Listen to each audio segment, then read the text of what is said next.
This has to be, in my opinion, the highlight of the art year in Nashville. The show is stellar. The presentation is stellar. The work is stellar. It doesn't come easily. I know a lot of work went into making this happen. Gary Haynes right there. Annie, where are you, Annie? Put your hand right, Annie.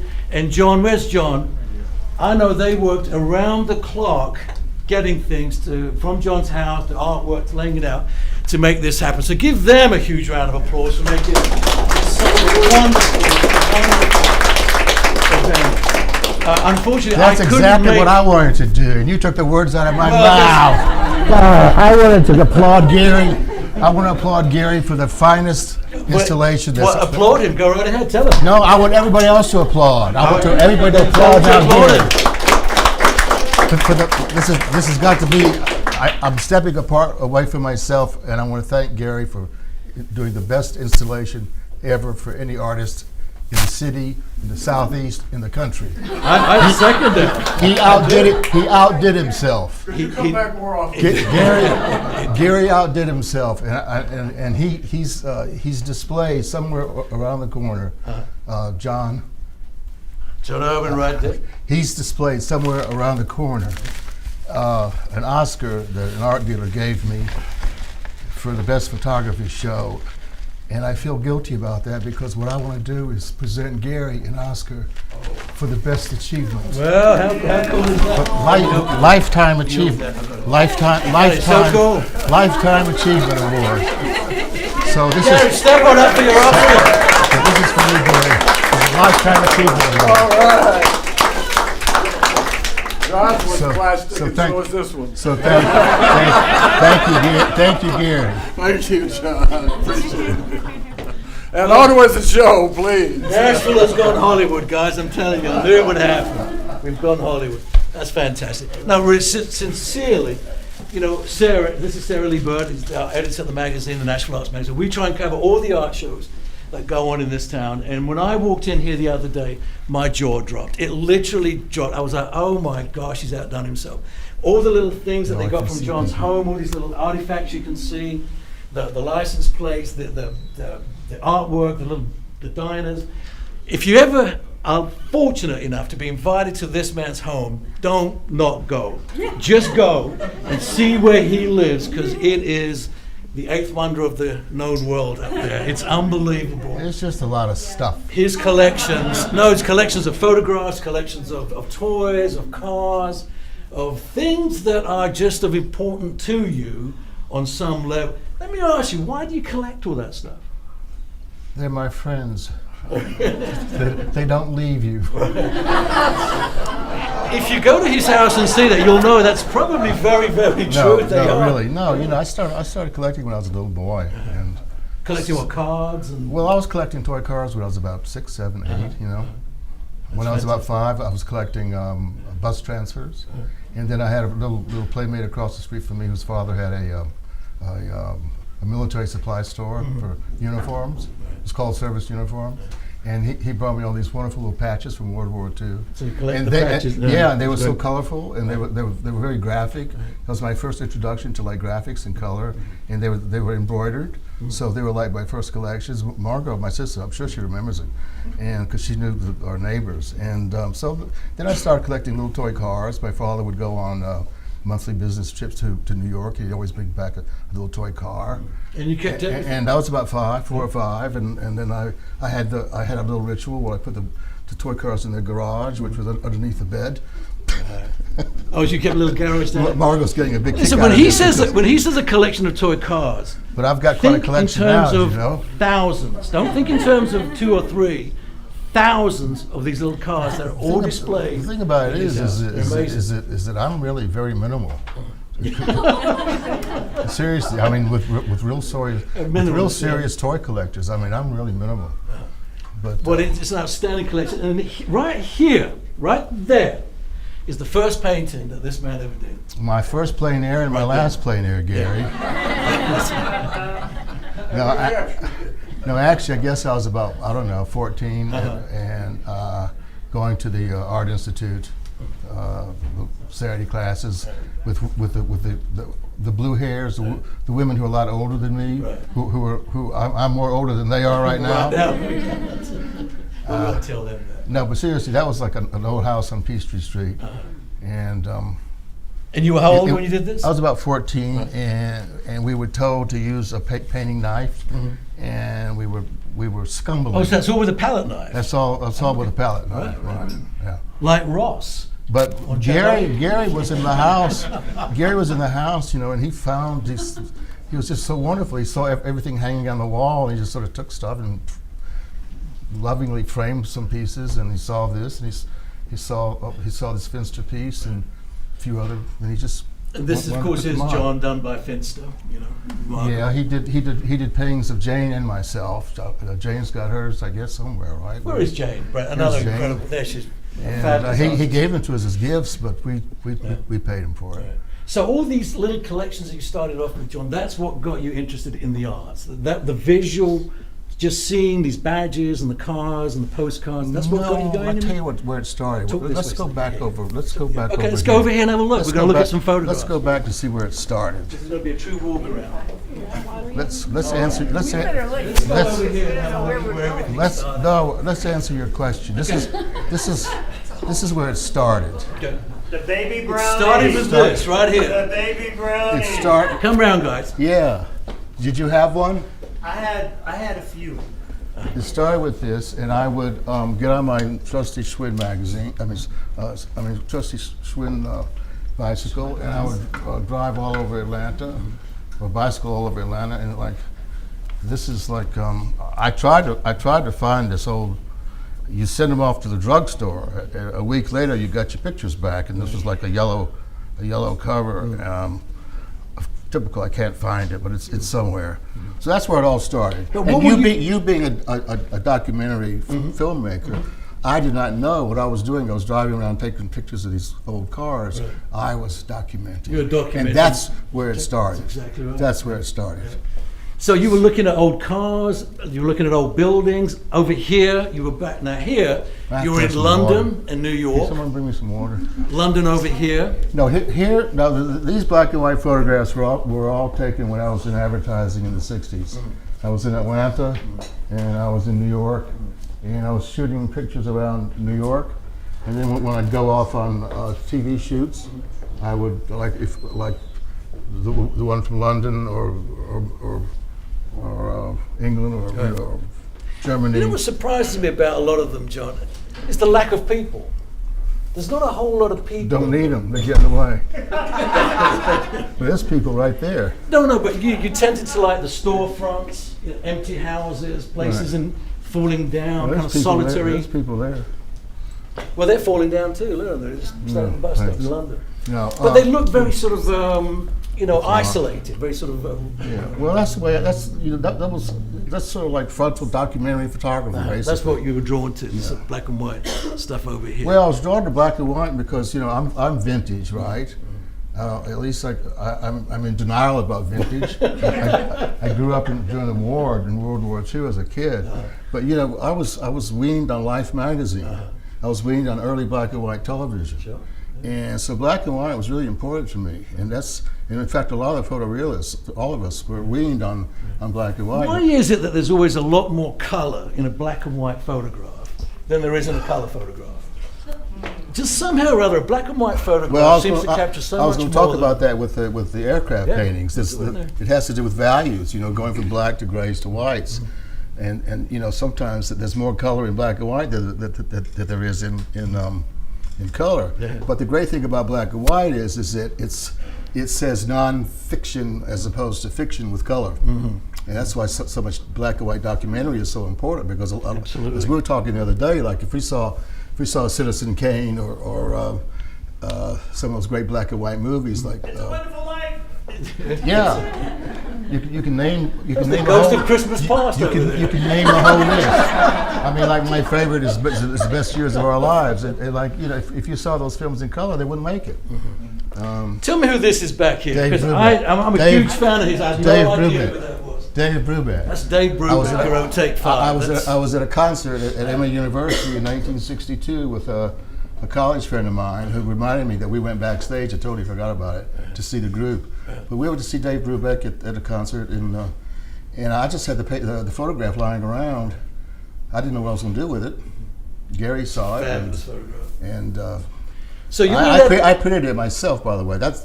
I worked on that print. That print was I burned in a lot on the right side. So you were in advertising in New York. You were 21 years old. You were the creative art director. No, I was 21 in Atlanta. In Atlanta, head of the department. When I went to New York, I was 25. But I was not. Well, look, we all have to do this pose. This is the John Baeder pose for the evening. Everybody has to do this. There you go. I was not That's the Baeder pose for tonight. a boss yet. So what led you from the advertising department into getting into fine art? Is it this painting right here? Well, where are those postcards? Those postcards are, can we bring them over here? And this was one of John's first paintings. Me too. Where are those postcards? I can't remember where we They're on put this them. table over here. Right here. These are the very four. I started postcards that John started. collecting. I was going to flea markets, and I started collecting postcards. And I saw postcards as sort of surreal paintings.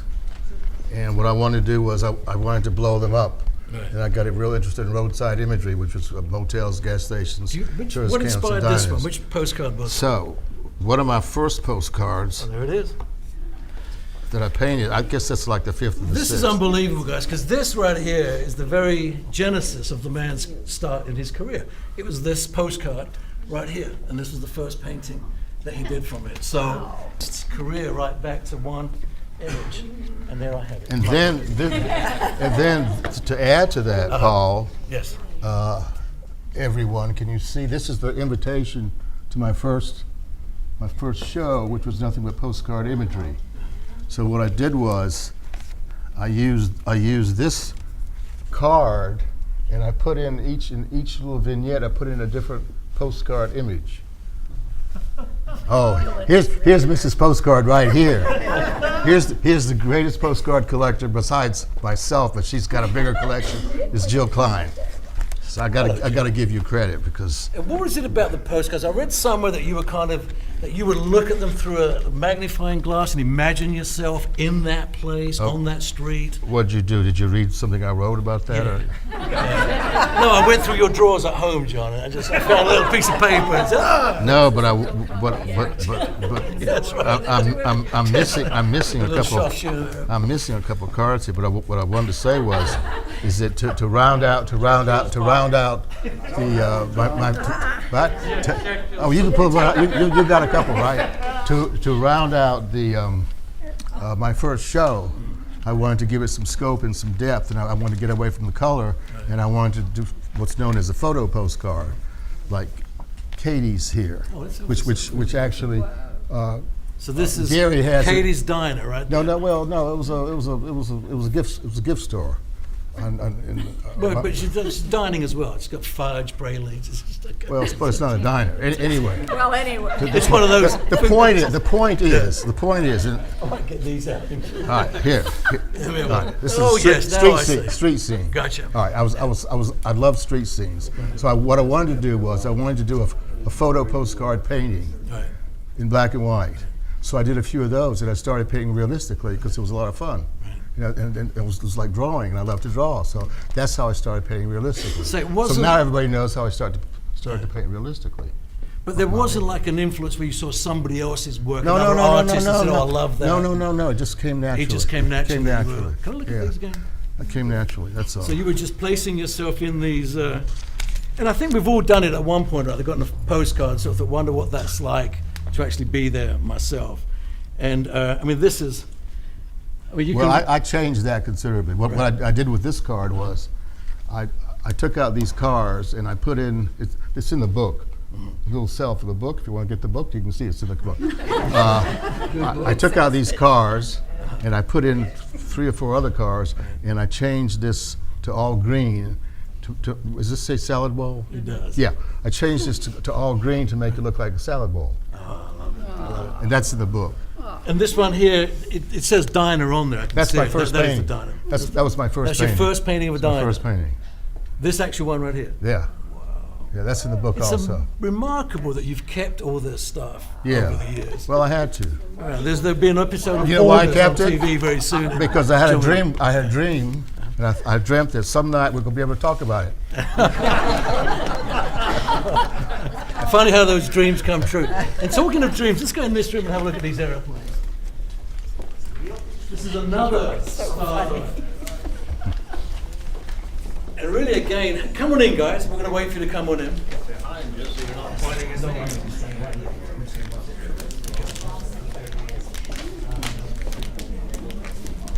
Can you? No, that's okay. I got it. I Come got on it. in, guys.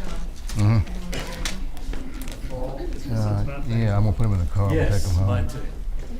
Come on in, John. Come over here, John. Guys, come on in. Look at the little smudge. This, I went to John's house maybe a year or so ago, and he asked me to come and look at this new work. Come on in. That he was doing, and of course, I went over there expecting to see diners or another big boy doing this or whatever. What I did not expect to see was aeroplanes, World War II aeroplanes, and that stopped me in my tracks until John explained to me that as a little boy, he collected hundreds and hundreds of these, which he still has, all in this box over here, all labeled, all categorized. This is his digital system over here. Yeah, I was about 12 or 13, and what I did was I took New Ace corners and took the photographs that I got from aviation historians, 2 aviation historians and 1 commercial place in Toronto, Canada, and I obsessively typed in the designations, and what happened was I can't remember, I was thinking about driving over, I can't remember whether I had the wooden box first or this box first, because I started filling them up within a matter of years. I was between 12 and about 14.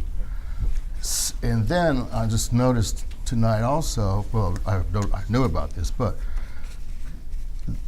the aviation historians used a specific camera, which was this negative in this format. And this person was so serious, this historian, he would stamp, in other words, this is one of a kind, he would stamp his name and address on here and number each photograph. I've seen these on eBay. I got them for maybe 15 cents a piece. I've seen them for over $10 a piece now. But anyway, Now this one the over thing here- about it is what's so fascinating though, Paul, what's really fascinating is that these 2 boxes have stayed with me through all my lives and all my moves for a reason. I didn't know why, but now you do. now I do. It's interesting that the things that kind of kept you up at night when you were a little boy, which were these aeroplanes, collecting them, keeping them, looking at them, are the things that now keep you up painting them. Because this you did in 1973. This was Well, the first. it was a commission by Ivan Karp for a This is the show. first of the. It was a commission. There it is. It was a commission for I mean, a. how often did you get for, to see that? The real thing? Yeah, it was a Fantastic. commission for. I was already painting a year and a half then, but all the first generation photorealists were having a show for this one collector by the name of Spicer, and it was a show of aircraft, and he asked me to join them, and I was honored too because I've only been painting a year and a half, so I kept the painting all through these years, and it sits above my computer, and it's been like a muse because I look at it all the time, and I say, hey, someday I'm gonna do this. And in 1995, that someday happened. I did another painting. Then I did a few watercolors, which are on the wall right there in 2002. And then I decided, well, someday again. And then all of a sudden, around April 2014, I decided to go out on a limb. Now's the time to And do it. Gary, I have to commend Gary. Right. I don't know where he is right now. He's right there. Gary, I commend you too because you went out on a limb also. So I'll join you and you join me. Because, Tell me why. Because changing directions so drastically like that For an artist, it's risky business. Yeah, It's risky business. but for an artist to do that. doing what you love and loving what you do, and that's what it's all about. But I think if you don't do that as an artist, then you're just, I guess like Dylan said in that song, if you're not busy being born, you're busy dying. So if you're staying in one place, you might as well just be dying there as an artist. So that's what surprised me so much when I walked into your house and I saw aeroplanes. I knew about the cars. I had no idea that you were doing a series on airplanes. Tell me why they're all monochromatic. There's no color. They're all just one color. Even these over here that seem to be in color are just one color and shades of One it. color and white. So that this over here, is it a lot of wine? Is that what you said? No, one color and white. Oh, and white. I thought you said and wine. And white. Yeah. Well, the collection is black and white. Right. All my books that in my magazines that I read all the time, they're all in black and white. All of these are. I lived in a black and white world, and there's a bevy. I mean, it's a plethora of really great aviation What artists. does that mean? I live in a black and white world. Well, I mean, I'm living in a black and white world with these images. Oh, with these. Okay. And it's really, I hate to use the word challenge, but it's very challenging to work in black and white or sepia and white because you're creating color where there isn't. Where there isn't. You're filling it in. I would imagine it's I mean, twice as hard. Guys, if you can look at this for thing instance, right here, I'll it's give you an amazing. example. For instance, it's really hard to paint camouflage. This is a camouflage P40. It's very difficult to paint camouflage. But in real life, this is red, yellow, and blue, and the numerals are yellow, and the national insignia everybody knows is blue and white. But it's an awful lot of work. It's an awful lot of fun, and that's why I'm doing it, because it's fun. Right. But this is all one shade of one color. This is all different shades of It's one color. Yeah, one color. It's a specific. That's got to be a lot harder to do than just do a color painting, I would imagine, Yeah, just to fill all that in. it is. And how many in this series, John? I've done 24 so far. And which is your favorite? I don't have a favorite. That one over there. Everyone's I a love favorite. that one right there. My last one's a That one favorite. right there is my favorite. No, I'm doing one in flight right now. I'm finishing one in flight. Uh-huh. I like a couple of these where I've used two colors. Let me talk about Oh, these. you Let me talk cheated. about these. I cheated. Let me talk about these. Come this way, guys. Can you have some water? Is there water for John? Let me talk about. Let me talk. Let me just wait for them to come in. Let me talk about. Come on these. through, guys.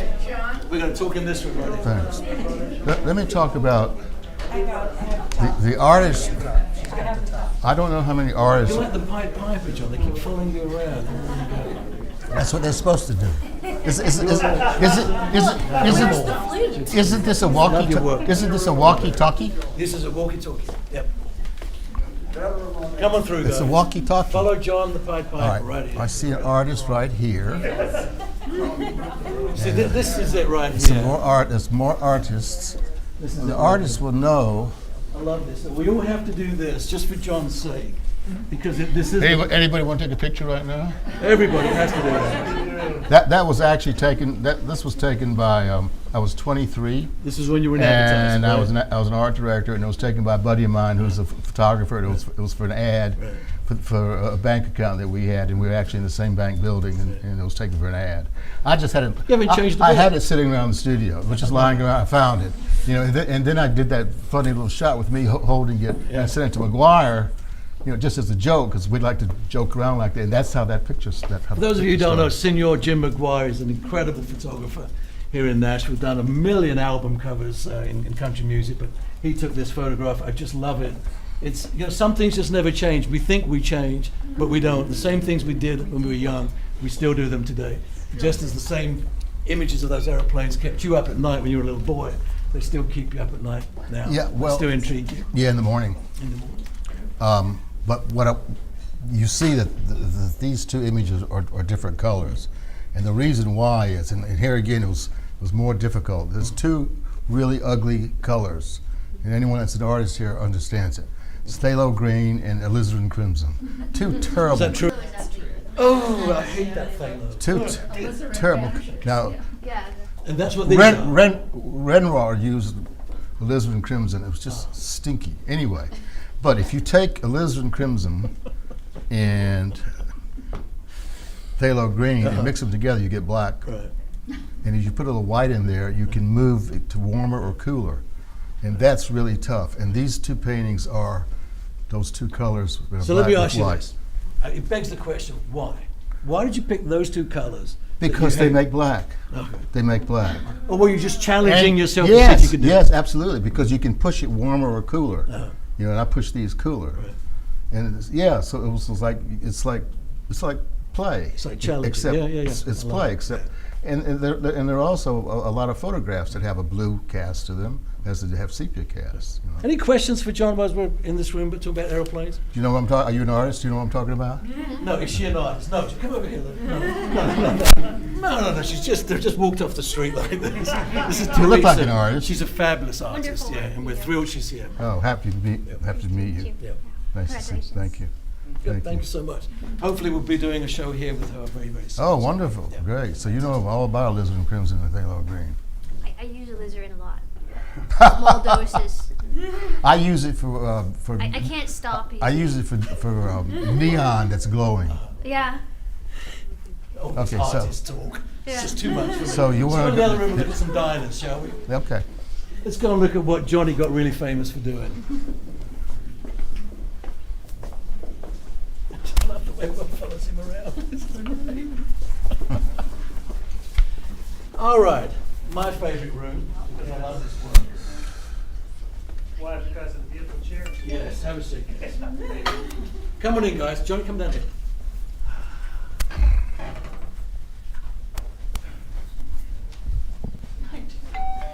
Oops. Is that you? Don't take it now. It's a text. It's a text. Come on in, pull your way in so we can all crowd around in here.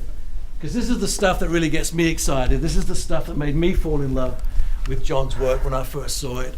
I love this. It's a slice of America. When I first came to America from England, this was the sort of imagery, the images that I saw and I fell in love with. To me, this was America. I know it's quickly disappearing right now, but when people throw that word Americana around, for me, this is Americana. This is what it is. This is, That's a big word. you know, it's a big word, and these are big, big paintings. Let's talk a little bit about this one, John, because I know this was Well, obviously a well, very important image for you. Getting back to the Americana thing, you know, my whole quest is preservation.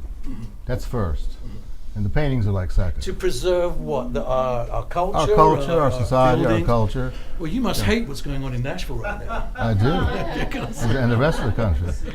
Yeah, and I think everybody else hates it too. Why is But it this- important? Let me you- ask you, you why wanna is know it about this important to image? preserve? I want you to tell me why it's, come over here, why it's important I have to that we lean preserve. with my Why is back, that I gotta important lean. that we preserve Because historically? because someone's got to do it. I mean, there's other people that are doing it, of course, in photography and painting. But I mean, our whole roadside culture is disappearing quite rapidly, and it has been since the 40s and the 50s when the interstates came in. Right. When the interstates came in, that's when everything started going. So it's all back roads. And I started going the back roads when I was, I guess, still in advertising in Atlanta. That's when I was taking my first photograph. Right. I know you talked But about I some didn't of know these at the time. I wasn't processing the fact that I was documenting, documenting, yeah, preserving. yeah. Even in New York, I was taking pictures, photographs of diners. I did not know that I was going to become a painter, much less use diners as subject matter.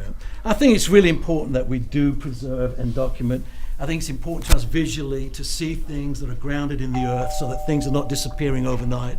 I know when I drive down Music Row and buildings that I've seen forever are suddenly gone, I'm like, whoa, where am I? This has all changed. It doesn't feel like home anymore.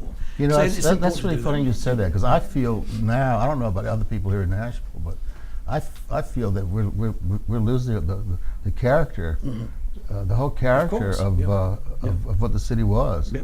And it's happening like every minute. Yeah. And I don't And it's, like it. it's And I- important to keep it. That's in places like London and Paris and Rome.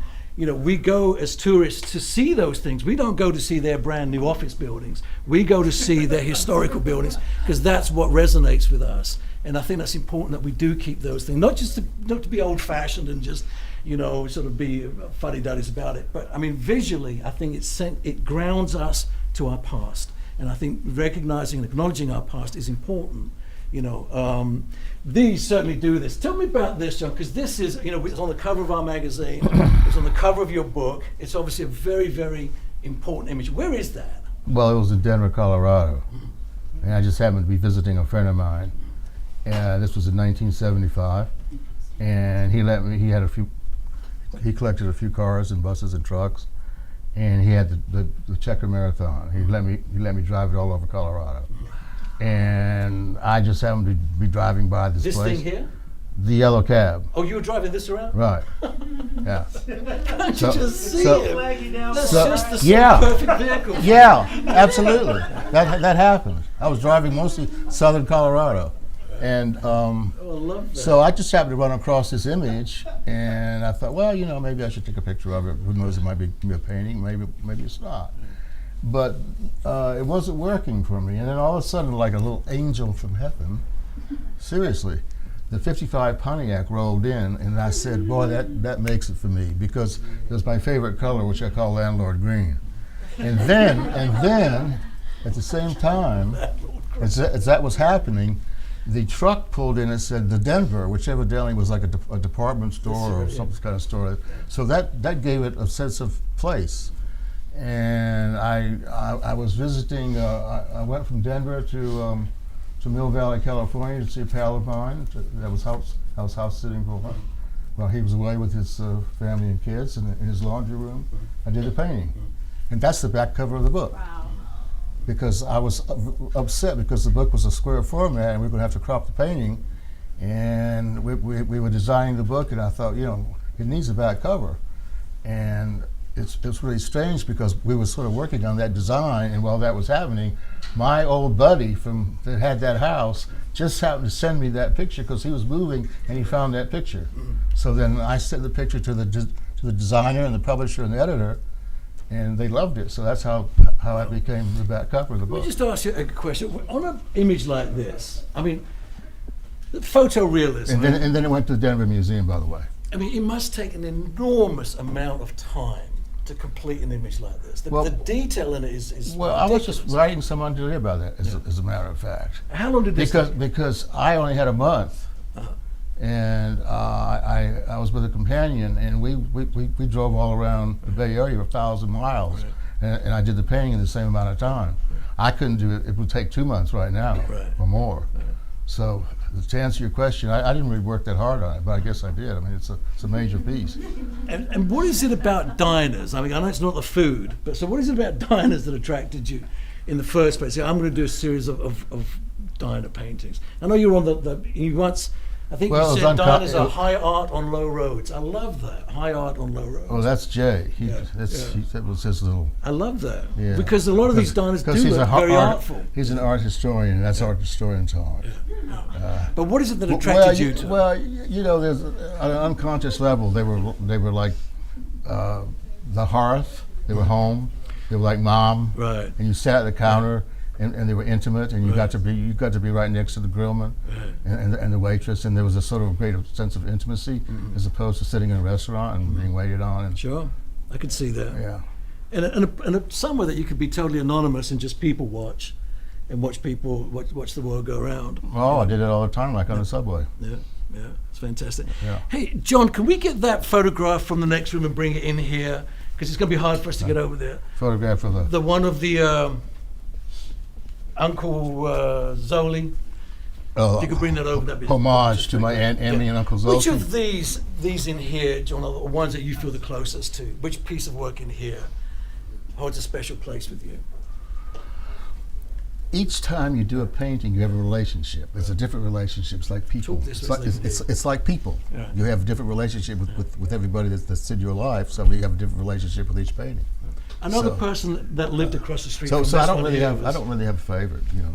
I mean, I love this image because when we designed the book, I didn't want to have to do a diner per se.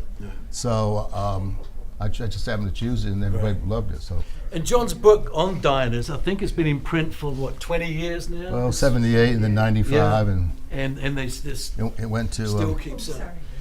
Something else that John does that also surprised the dickens out of me, and we did a big story on this in the magazine a couple of years ago. I know you were doing the black and white photographs. I'd seen those, and when we'd featured those, but I didn't know you were doing still lifes like this.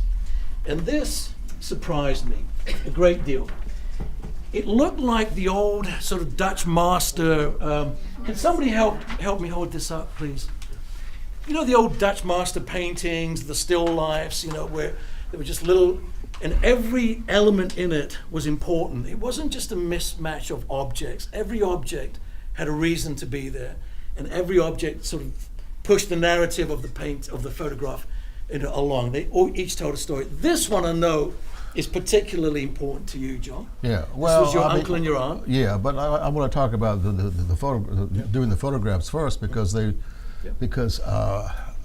those Dutch masters and the French and the Italians and they all used North Light. Right. And I was using a living room, which was Jane's X Studio, which has North Light. Okay. So that's important. So you're using the same light. The as same the light. ones It's that you all used, it's all North Yeah. Light that's coming in. beautiful. Also, the idea of faux elements. I've always loved the idea of fake fruit, fake vegetables, Right. because fake vegetables and fake fruit look like the real thing, and the real thing looks fake. And I love that idea, and the whole idea behind the paintings. Or the photographs rather, is reality and illusion, and it's the same idea with the photorealist painters. It's reality and illusion. Sure. Yeah. So you take from the photograph, you go back to the painting. So you go from the painting back to the photograph. So it's the same idea. So I had these model cars. I thought, well, what am I going to do with them? So I've always loved fake fruit and vegetables, and so I just put a few together with fake flowers, Right. and I took in some biographical elements. You'll see them in the other room. There's a whole series. There's a whole of them. series in the other Yeah. room, but Yeah. this is particularly special because it's far more personal. We come from a perfume and cosmetic family. And this is Baeder perfume, right? And Margot and I, we inherited like these two bottles. It's really interesting. I got these two Baeder bottles from eBay. Actually, that was the same week, and one of them was from a perfume collector in Roanoke, and another one was from was in Los Angeles. They weren't just perfume collectors; they were perfume bottle collectors, and that's a whole big area of collecting. And the woman in Roanoke did a whole article, as a matter of fact, on the perfume bottle collection, and my family, my father's family. But my aunt, on a more deeper level, my aunt was a survivor, and my uncle was beaten to death in an internment camp. So, and that was his recipe book. And my aunt, They were prisoner of war. yes, and my aunt, that's my uncle's recipe book for all the perfumes and all the cosmetics. Oh, you have the. So my aunt, Isn't that lovely? my aunt hid the recipe book in her coat, along with a ring and In the Nazi concentration camps. well, wait. No, she was a survivor. If you remember Adrian Brody's character in The Pianist, you remember how he escaped? Right. Does anybody remember that film? Sure. Well, that's how my aunt escaped. She knew someone in a Nazi uniform. She was in line to the cars. She escaped and she ran. And she hid out. She was in refugee camps and so forth. And she came to Montreal in 1949. And she died, Margaret, about 92? She was about 92. And Margaret and I went to go visit her. We went to go visit her and we knew that there was a reason, because she knew that she was on the way out. She wanted to hear some stories. So I had to do that. I had to do that. I love it. Is it a watercolor? It's photographs. It's a photograph. Yeah, I could see you painting that The too. whole idea is photographs. Yeah, they're photographs. It's so beautiful. Oh no, they're gorgeous. Oh my With God. all this- Carol, there's a room that Gary has over to the side where There's several of a them. lot of them are And a displayed. car in each one. I'm in love with that. Yeah, no, it's gorgeous, isn't it? And it says Baeder. And there's on the perfume bowls. there's another image I did with another perfume bottle that I bought recently from a fellow in Romania. Any questions for John in here? Pardon? Yep. Anybody small want to say one, anything about to so John while big. he's here? You won't see him again? John, Are these all on loan? Do you own any of these paintings? They're with Gary. They are for sale. they are. Ah, okay. This is an art gallery. Remember? It's not a museum. Being it's an an art artist. gallery. There's only one way to get out. That's right. I'm gonna buy something. Earlier, somebody who was interviewing John asked him, obviously we're both getting up there, and John said, I've only just started. So this isn't really a life's worth of work. This is just the beginning. Oh, that was in the of documentary. what- The yeah, of documentary. John's work. What are you Yeah. going to focus on next, Johnny? After the More airplanes. More airplanes. Yeah. Can you keep up with it? That's fantastic. Oh, you mean after the airplanes? Yeah. Who knows? I don't know. Just wherever. But I love the idea that, you know, even after all this work has been created from the know. early 60s, it's not the keep end going. of something, it's the beginning of something. Maybe I'll do some more postcards. Absolutely. Do you work on one thing at a time? Yes. One series at a time? Yeah. So when you're doing airplanes, you're not doing still lifes with No. anymore? No, when I photographed the still lifes, Gary, I was painting, and I would go into the studio to when the light was right, and usually during the summer around 6:30, 7 o'clock, it's really nice. But then it changes, and then you sort of work around that. But I would just go in the studio and just shoot pictures while I was painting. That's the only time I've done anything at the same time. You know, a lot of artists would work on 2 or 3 paintings at the same time. I can't do that. I can't focus or concentrate on just doing. Well, this is a combination of oil and watercolor, and I know you've sort of moved away from watercolor. Well, you know, I can't do watercolor because I can't bend over with my back anymore. But I would, when I did an oil, I would take a break and do a watercolor, and I go back to doing an oil, and then I would do a watercolor, and then I go back and do an oil. And Anything else, Joe? that was my sort of process. You know. We're going to let everyone go You want around. to talk about the ceramics? Your ceramics? Oh, it's too tight in there, isn't it? Yeah, we can't get in there. But Okay. but please spend some more time looking around the whole show. Joe's going to be around. We're all going to be here. She has a question. Yes, please go ahead, ma'am. Yes. What is it about Northern Light?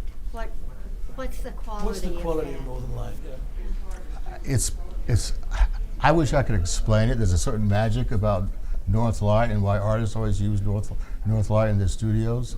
There's something that's just richer with North Light as opposed to West, South, or East. Or fake light. There's just something that's very rich and soft. It's softer, but it's Vermeer used North Light in all of his paintings. That's why people in Hendersonville look softer. It's just because that look. I have a question. John, with all this discipline, what is the struggle with creating a piece like this? What do you struggle with? Sometimes, that's a good question, Patrick. Sometimes, now I've discussed this with other artists, which I don't really talk to very much. Sometimes there's an area that you're having a hard time with, and you leave it, and you come back to it, and then you leave it, and you come back to it. Then you finally got to finish it, and you come back to it. And if there's any struggle, there's a struggle. But there's not usually any struggle. It's just artists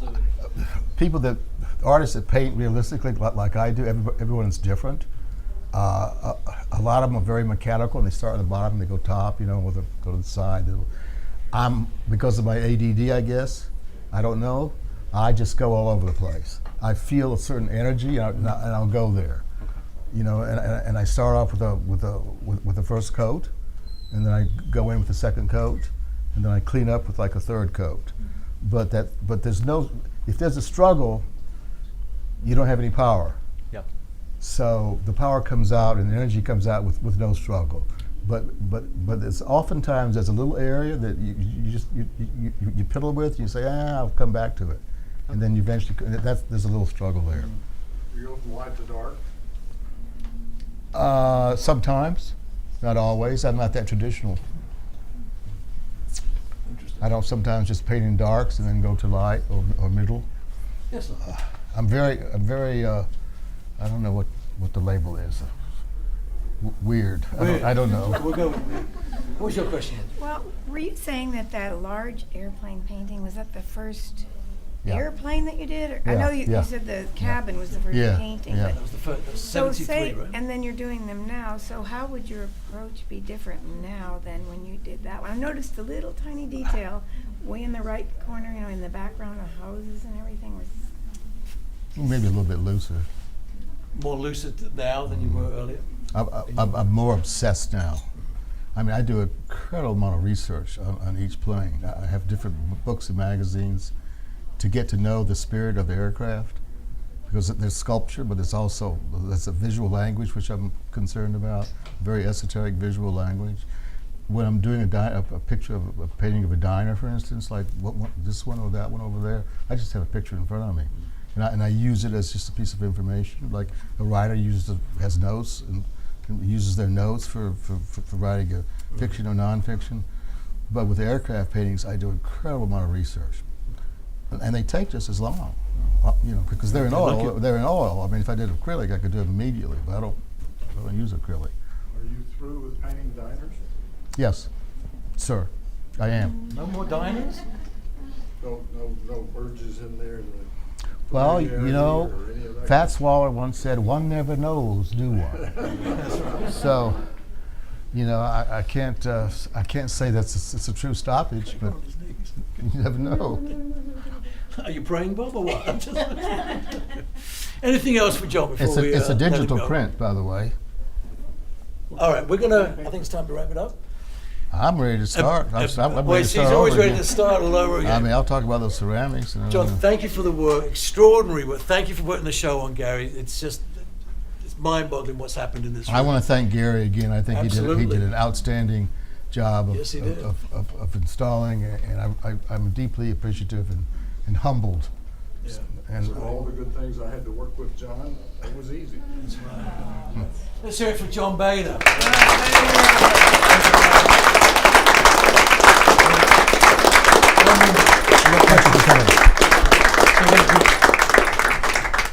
you have a question? No, we're going to get a drink. Oh, yeah. What kind of paper did you use? Hammer Mule.